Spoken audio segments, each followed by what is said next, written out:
近期想要在宿舍煮一些饭，我买了一些厨具，然后还有一些厨具的收纳，大概是这些 IKEA 的推车，然后锅具、宜得利的一些餐具，然后电陶炉。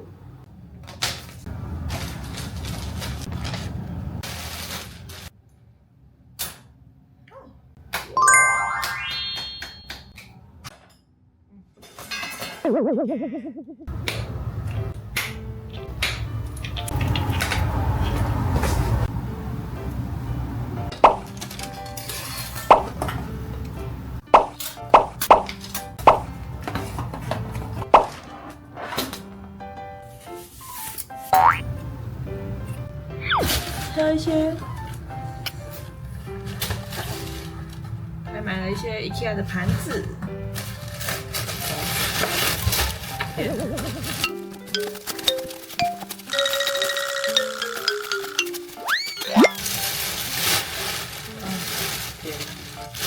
好可爱哦，小盘子。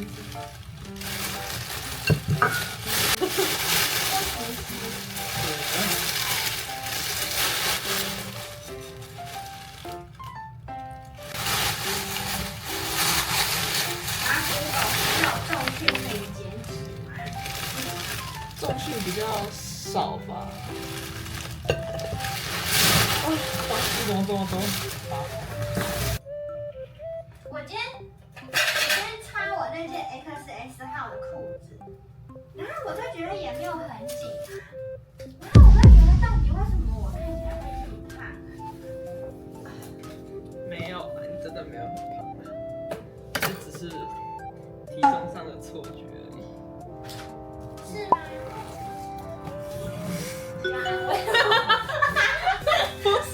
不是啊，有吗？我真的觉得，就是重训的时候不要调很重，调得很轻，然后做很多次，然后这样会不会就可以增肌也可以减脂？你会不会太想得太美？你可以去做提拉提斯啊，对啊，你有想过对啊？但是那个姿势都很难做的标准。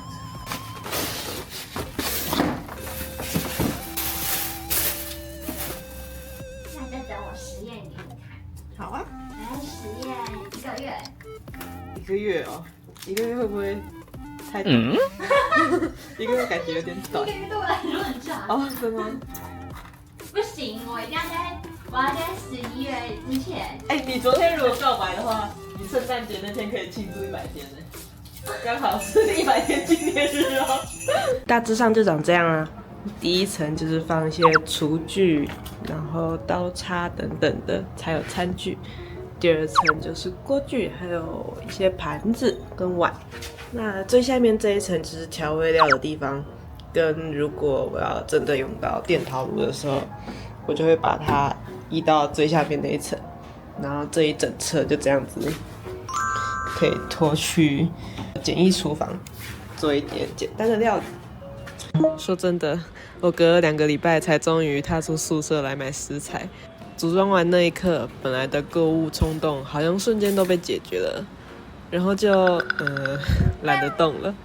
不过刚好台风天有放假，想说终于给自己一个理由，走吧，去超市。一进到超市，那些琳琅满目的货架看得我有点眼花，购物焦虑瞬间涌上来，根本不知道要买什么。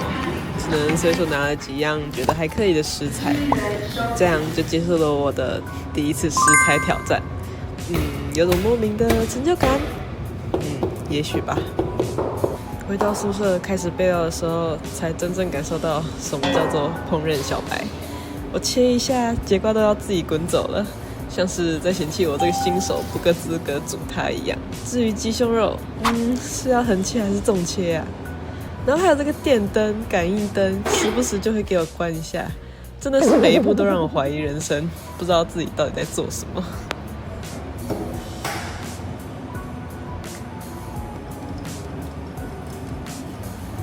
不过还好，最后还是有煮出一道像样的料理。